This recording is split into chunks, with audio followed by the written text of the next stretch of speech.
اعوذ باللہ من الشیطان الرجیم بسم اللہ الرحمن الرحیم رب اشرح لی صدری ویسر لی امری واحلل عقدۃ من لسانی یفقہوا قولی۔ ناظرین السلام علیکم ورحمۃ اللہ وبرکاتہ۔ میں آپ کی میزبان رازیہ رضوی۔ میں چاہتی ہوں کہ آج ولادت کے موقع پر مولا کائنات علی ابن ابی طالب علیہ الصلوۃ والسلام کی جو ولادت ہے، اس کے موقع پر آپ سبھی لوگوں کو مبارکباد دیتی ہوں، اور مولا کائنات علی ابن ابی طالب غالب کل غالب، فرزند حضرت ابو طالب جو فاطمہ بنت اسد کی آنکھوں کا نور ہیں اور ابو طالب کے دل کا چین ہیں۔ مولا کائنات کی ولادت بسعادت خانہ کعبہ میں ہوئی، اور 30 عام الفیل بروز 13 رجب یعنی کہ جمعہ کا دن تھا کہ جب آپ اس دنیا میں ظاہری طور پر آپ کا نزول ہوا اور آپ کی پیدائش ہوئی۔ مولا کائنات علی ابن ابی طالب، یہ تمام کتابوں میں ملتا ہے کہ آپ کی ولادت جو ہے وہ خانہ کعبہ میں ہوئی۔ اور یہاں پر ایک سوال یہ ہوتا ہے کہ مولا کائنات علی ابن ابی طالب، جب کہ ہر فرقے کے لوگ اس چیز سے اتفاق رکھتے ہیں کہ مولا کی ولادت جو ہے وہ خانہ کعبہ میں ہوئی ہے، تو یہاں پہ میں ناظرین سے سوال یہ کروں گی، کیا خانہ کعبہ میں مولا علی کی ولادت جو ہے یہ حادثہ ہے یا نظام الہی ہے؟ اگر یہ حادثہ ہے تو حادثہ تو وہاں ہوتا ہے کہ جہاں پر علم کی کمی ہو، جہاں پر اختیار کی کمی ہو، تو اور وہ بھی ولی خدا کا خانہ کعبہ میں پیدا ہونا، تو حادثہ تو نہیں ہو سکتا، کیونکہ حادثے کے لیے جیسے میں نے کہا کہ یا تو علم کی کمی ہو یا اختیار کی کمی ہو، تو اللہ کے پاس نہ علم کی کمی ہے نہ اختیار کی کمی ہے۔ یہ تو وہ ہے کہ جہاں کہہ رہا ہے انما اراد شیئا ان یقول لہ کن فیکون، کہ جب وہ کسی چیز کا ارادہ کرتا ہے تو کہتا ہے کن فیکون، تو وہ ہو جاتی ہے۔ تو جو کن فیکون کا مالک ہو، اس کے لیے یہ ایک تصور ہی نہیں ہو سکتا کہ پروردگار عالم نے کہ وہ ایک حادثہ ہوگا، اور ایک اللہ نہیں جانتا تھا اور مولا کائنات وہاں پر پیدا ہو گئے۔ تو اگر یہ حادثہ نہیں ہے، یہ نظام الہی ہے، تو پھر ہمیں دیکھنا ہے کہ یہ نظام الہی جو ہے وہ کیا ہے، اللہ کی مرضی کیا ہے، اللہ کا منشا کیا ہے، یا اس ولادت کے پیچھے جو ریزن ہے وہ کیا ہے۔ جب ہم ریزن تلاش کرنا چاہتے ہیں تو ہم دیکھیں کہ اسی قرآن میں کہہ رہا ہے وَالَّذِينَ كَفَرُوا أَوْلِيَاؤُهُمُ الطَّاغُوتُ يُخْرِجُونَهُم مِّنَ النُّورِ إِلَى الظُّلُمَاتِ أُولَٰئِكَ أَصْحَابُ النَّارِ هُمْ فِيهَا خَالِدُونَ۔ یعنی کہ پروردگار عالم قرآن مجید میں بتا رہا ہے کہ کچھ علماء سو بھی ہیں، یعنی کہ کچھ ایسے علماء بھی ہیں کہ جو انسان کو نور کی طرف سے ظلمت کی طرف لے جاتے ہیں۔ یعنی علماء سو کا ہونا، ان لوگوں کا ہونا کہ جو ہدایت سے بے راہ کر دیتے ہیں، راہ سے بے راہ کر دیتے ہیں، لوگوں کو بہکا دیتے ہیں۔ تو جب بہکانے والے موجود ہیں، وسوسے ڈالنے والا شیطان موجود ہے، وسوسے ڈالنے والے اولیاء موجود ہیں، تو اللہ پر لازم ہے کہ ہدایت کی ذمہ داری اس نے خود لی ہے، تو لہٰذا اس پہ لازم ہے کہ وہ ہدایت کا اتنا واضح ترین نظام رکھے تاکہ اس کی عدالت پہ کوئی حرف نہ آنے پائے، تاکہ کوئی یہ نہ کہنے پائے کہ پروردگار عالم ہم ہدایت چاہتے تھے لیکن ہم کو اولیاء سو نے بہکا دیا، اور ہم اللہ کا جو راستہ تھا وہ ہم نہیں دیکھ پائے،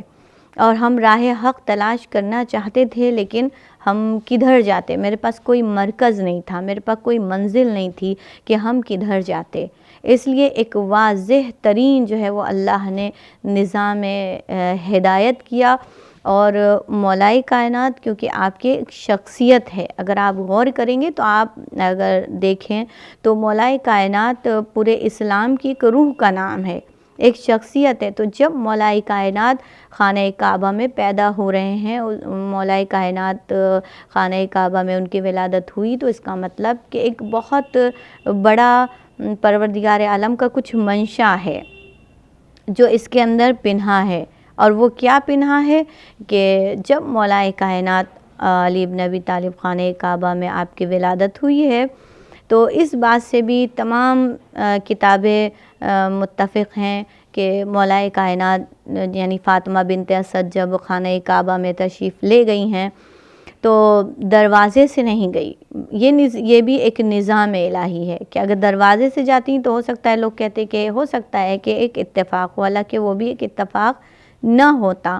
لیکن پھر بھی ہو سکتا ہے کہ کوئی لوگ یہ کہتے کہ نہیں یہ تو کون سی بہت بڑی بات تھی بھئی، خانہ کعبہ میں آپ گئیں اور ایک ولادت ہو گئی۔ لیکن خانہ کعبہ میں ولادت کا ہونا اور فاطمہ بنت اسد جب گئیں تو خانہ کعبہ کی دیوار کا شق ہونا، یہ ایک نظام الہی ہے کہ جب خانہ کعبہ کی دیوار شق ہوگی اور اولیاء خدا اللہ کا بھیجا ہوا یہ رہبر جو قیامت تک کے جس کے اوپر ہدایت کی ذمہ داری ہے، وہ وہاں پر جب پیدا ہوا تو اب پھر اللہ نے ایک نظام کیا، پھر ایک ہدایت کا ایک نظام ہوا، اور وہ یہ نظام ہوا کہ ہر مسلمان کے اوپر حج کو واجب کیا، ہر مسلمان کو حج واجب کر دیا کہ جب تم حج کرنے جاؤ گے، اور یہ بھی ایک کیا اتفاق ہے، یہ بھی ایک ہدایت کا رکن ہے کہ ایک چکر نہیں بلکہ 7 بار طواف خانہ کعبہ کا کرو۔ تو جب 7 مرتبہ خانہ کعبہ کا طواف کرے گا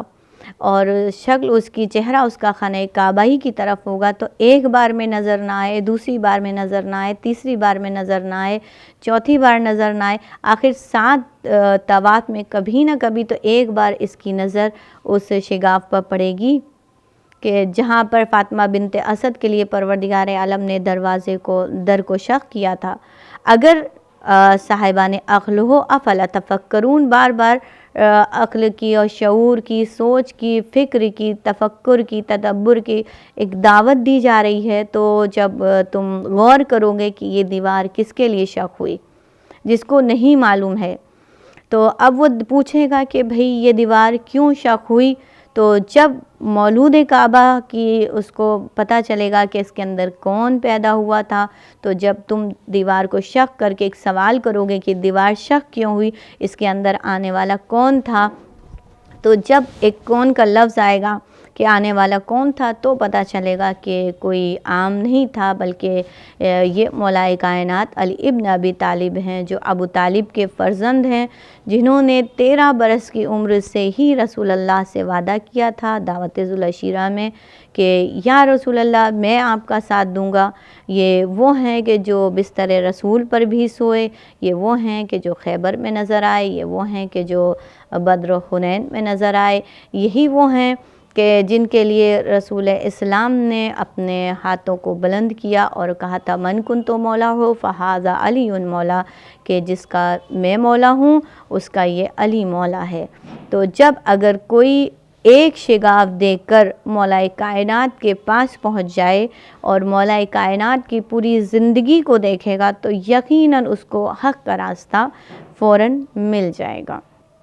اور اگر کوئی حق تلاش کرنا چاہتا ہے تو وہ خانہ کعبہ سے ہی حق کو تلاش کر لے۔ تو یہ ایک نظام الہی تھا، ایک پروردگار عالم کی طرف سے ایک نظام تھا کہ مولا کائنات خانہ کعبہ میں پیدا ہوں تاکہ قیامت تک کہ اب کوئی یہ نہ کہنے پائے کہ مجھے حق کی تلاش تو تھی لیکن حق کہاں تھا میں تلاش نہیں کر پائی یا میں تلاش نہیں کر پایا۔ تو اب پروردگار عالم نے حق کا جو راستہ تھا وہ بالکل واضح کر دیا، یعنی مولا کائنات کی ولادت خانہ کعبہ میں ایک حادثہ نہیں ہے بلکہ یہ نظام الہی ہے کہ جو ہدایت کے لیے، تمام لوگوں کی ہدایت کے لیے پروردگار عالم نے یہ نظام اپنایا ہے۔ اور اس پرمسرت موقع پر جو ایک مولا کائنات کے ولادت ہے، بلکہ پورے جہان کے جتنے بھی شیعان حیدر کرار ہیں ان سب کو مبارکباد پیش کرتی ہوں میں کہ تمام شیعان حیدر کرار کو کہ ہمارا مولا کہ جو ہر وقت ہمارا ساتھ دیتا ہے، اس دنیا میں بھی ہمارا مددگار ہے، قبر میں بھی ہمارا مددگار ہے، اور آخرت میں بھی ہمارا یہی مولا ہمارا مددگار ہوتا ہے۔ آئیے ہم اس بہترین موقع پر 13 رجب کے اعمال میں سے بھی کچھ اعمال آپ کے سامنے بیان کر دوں تاکہ مولا ہمارے عمل سے بھی راضی ہو جائیں اور ہم ان کی خوشی میں خوش ہیں اور ان کے غم میں غمگین ہو جاتے ہیں. یہی ایک محبت ہے. تو بہرحال اس کے کچھ بہت مختصر سے اعمال ہیں جو آپ کے سامنے بیان کروں گی کہ 13، 14 اور 15. جیسے کہ میں نے آپ کے سامنے ماہ رجب کے بہت سارے اعمال، اس کی فضیلت، اس کی نمازیں، یہ سب آپ کے سامنے میں نے بتائی ہیں. تو اسی طریقے سے 13، 14، 15 اس کی جو نماز ہے چاہتی ہوں اس کا تذکرہ کروں. 13 کی نماز ہے، اس میں 2 رکعت نماز ہے اور اس کی نیت یہ ہوگی کہ نماز پڑھتی ہوں میں 13 شب کی، 13ویں شب کے ماہ رجب کی 13ویں شب کی قربتاً الی اللہ. اور سورہ حمد پڑھیں گے اور اس کے بعد 1 مرتبہ سورہ یاسین کی تلاوت کریں گے اور 1 مرتبہ سورہ ملک کی تلاوت کریں گے. یہ آپ کی 1 رکعت نماز ہو گئی. اسی طریقے سے دوسری رکعت میں بھی سیم یہی رہے گا، یعنی سورہ حمد کی تلاوت کریں گے اور اس کے بعد سورہ یاسین کی تلاوت کریں گے اور سورہ ملک کی تلاوت کریں گے. یہ آپ کی 2 رکعت ہو گئی. یہ 13 کی شب آپ نے 2 رکعت نماز پڑھی. پھر 14 کی شب بالکل اسی انداز سے 4 رکعت نماز پڑھیں گے 2 سلام کے ساتھ، یعنی 2 رکعت نماز پڑھی، سلام کر لیا، پھر 2 رکعت نماز اور پڑھی. اور اس کا بھی انداز یہی ہوگا کہ نماز پڑھتی ہوں میں آج 14ویں شب کی 4 رکعت اور سورہ الحمد کے بعد 1 مرتبہ سورہ یاسین اور 1 مرتبہ سورہ ملک پڑھیں گے. اور پھر دوسری رکعت میں بھی سورہ یاسین اور سورہ ملک پڑھیں گے، یعنی 4 رکعت سیم 1 رکعت جیسی آپ نے پڑھی ایسے ہی 4 رکعت ہوگی. یعنی پہلی میں یاسین ملک، یاسین ملک، یاسین پھر ملک، اسی طرح چوتھی رکعت میں بھی سورہ یاسین اور سورہ ملک پڑھنا ہے. پھر جب 15ویں شب آ جائے گی تو 15ویں شب میں بھی آپ کو یہی نماز پڑھنی ہے، 2 رکعت اور بڑھا دیں گے، یعنی یہ 6 رکعت ہو جائے گی. 13ویں شب میں 2 رکعت، پھر 4 رکعت، پھر 6 رکعت. لیکن اس کو اگر آپ نے پڑھ لیا ہے تو بہت ساری ایسی خواہران ہیں کہ ماہ رجب کی تمام فضیلتیں نہیں حاصل کر پاتی ہیں، یعنی کہ اس کے اندر اتنی ساری یومیہ دعائیں ہیں، یومیہ نمازیں ہیں اور تسبیح ہے، ذکر ہے، عبادات ہیں، وہ سب ہم نہیں کر پاتے ہیں. تو یہ سمجھ لیے کہ جس کا کچھ چھوٹ گیا ہے، نہیں کر پا رہے ہیں، تو یہ نماز گویا ہر چیز کو آپ کے نامہ اعمال میں مکمل کر دے گی. یعنی گویا ایک مکمل ایک پیکج ہے. اگر آپ نے یہ نماز پڑھ دی تو ساری فضیلتیں اس مہینے کی آپ کو مل جائیں گی. پھر اسی طریقے سے یہ شعبان میں بھی ہوگی. 13، 14، 15 شعبان میں ہے، رجب، شعبان اور پھر 13، 14، 15 رمضان. یہ تینوں مہینے کی اگر آپ فضیلتیں چاہتے ہیں تو اس نماز کو ترک نہ کریں. بہترین نماز ہے. آئیے مولا کائنات علی ابن ابی طالب علیہ الصلاۃ والسلام کے اس پر مسرت موقع پر تمام شیعان حیدر کرار کو مبارکباد دیتے ہوئے آپ سے الوداع چاہوں گی. اور انشاءاللہ کہ یہ جب سب اعمال ایک کر لیجئے گا تو ثواباً میں چاہتی ہوں کہ مولا کائنات علی ابن ابی طالب غالب کل غالب کے حضور میں ایک قصیدہ چھوٹا سا سنانا چاہتی ہوں اپنے مولا کو کہ میں کیا دیکھتی ہوں یہ کیا ہو رہا ہے، زمانہ ہی کچھ دوسرا ہو رہا ہے، یہاں سے وہاں تک خوشی کے ہیں نعرے، یہاں کا وہاں تذکرہ ہو رہا ہے. یہاں مسجدیں جا بجا سج رہی ہیں، یہاں مسجدیں جا بجا سج رہی ہیں، وہاں ہر مکان نور کا ہو رہا ہے، وہاں ہر مکان نور کا ہو رہا ہے. اسی کے ساتھ اب میں اجازت چاہتی ہوں. والسلام علیکم ورحمۃ اللہ وبرکاتہ. آخر الدعوانا ان الحمد للہ رب العالمین.